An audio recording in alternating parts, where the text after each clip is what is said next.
उत्तर प्रदेश में bar council of UP के चुनाव को लेकर माहौल गर्म हो गया है। जी हां, वरिष्ठ अधिवक्ता साबिर अब्बास एडवोकेट ने सदस्य पद के लिए अपनी दावेदारी पेश की है। इस चुनाव में उन्हें क्रम संख्या 249 मिली है। साबिर अब्बास एडवोकेट लंबे समय से वकालत के क्षेत्र में सक्रिय हैं। आपको बता दें, वे हमेशा अधिवक्ताओं के हक और सम्मान की बात करते रहे हैं। उनका कहना है कि वे बार काउंसिल को और मजबूत बनाना चाहते हैं। बार काउंसिल ऑफ यूपी के चुनाव में वे अपने लिए प्रथम वरीयता 1 का समर्थन मांग रहे हैं। उन्होंने कहा कि अधिवक्ताओं की समस्याओं को वे प्राथमिकता से उठाएंगे। जी हां, लखनऊ के कैसरबाग स्थित सलेमपुर हाउस चेंबर नंबर 25 में एक विशेष अधिवक्ता सम्मान एवं तहरी बोझ कार्यक्रम रखा गया है। ये कार्यक्रम रविवार 25 जनवरी 2026 सुबह 11 बजे से होगा। जी हां, इसमें बड़ी संख्या में अधिवक्ताओं के आने की उम्मीद है। साबिर अब्बास एडवोकेट ने सभी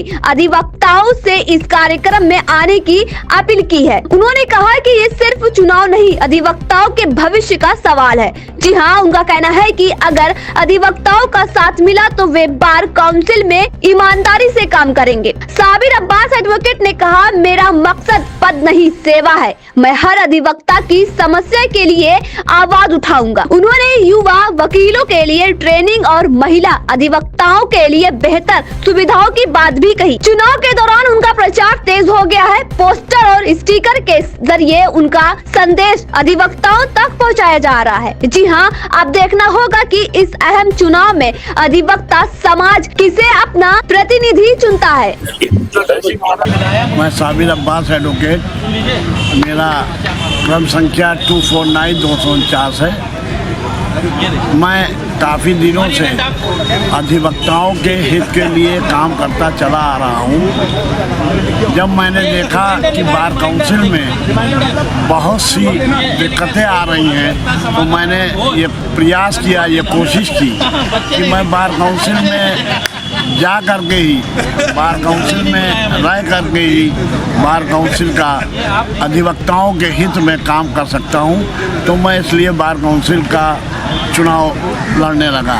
बार काउंसिल में जो चुनाव का तरीका है, जो फर्स्ट वोट देते हैं, फर्स्ट वोट हमेशा कमज़ोर को देना चाहिए।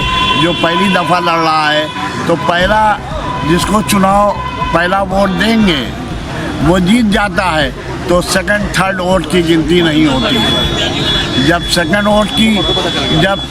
सेकंड वोट देखा जाता है, तब ये देखा जाता है कि इसमें थर्ड वोट किसको मिला है। तो दोस्तों, इसका तरीका जो है वो बड़ा अजीब-ओ-गरीब है और बड़ा टिपिकल है। बहुत से लोगों को ये मालूम भी नहीं है कि बार काउंसिल में कैसे वोट दिया जाता है और कैसे वोट नहीं दिया जाता है। जब फर्स्ट वाला हारेगा और फर्स्ट तो सेकंड की गिनती होगी, जब सेकंड वाला अगर जीत गया तो सेकंड थर्ड और फोर्थ की गिनती नहीं होती। दोस्तों, मैं अपील करता हूं कि आपने हमको प्रथम वरीयता का वोट दिया, तो मैं अधिवक्ताओं के हित में हमेशा कार्य करता रहूँगा। अधिवक्ताओं की जो सारी चीज़ें हैं वो ऑनलाइन हो जाएंगी, और वो ऑनलाइन आपको पता चलेगा कि ऑनलाइन जो अधिवक्ता ने फॉर्म जमा किया है तो उसका फॉर्म कहाँ पे है।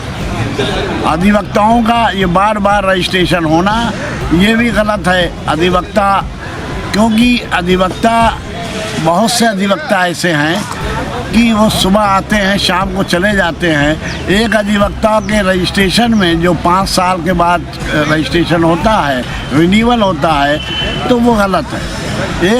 एक रिन्यूअल में कम से कम 1000-1200 रुपये का खर्चा आता है। 250 रुपये तो कहने की बात है, 250 रुपये उसका शुल्क जमा होता है। उसके बाद में क्वेश्चनार निकालता है, उसके बाद में आप मार्कशीटों की फ़ोटो स्टेट कराता है, तो कुल मिला करके और रजिस्ट्री करता है या किसी बार काउंसिल के मेंबर को देता है, तो उसको बहुत दिक्कत होती है, बड़ी परेशानी होती है। जब सारी जगहों पे बाकी लोगों का बार बार रिन्यूअल नहीं होता है, तो मेरा बार बार रिन्यूअल क्यों होता है?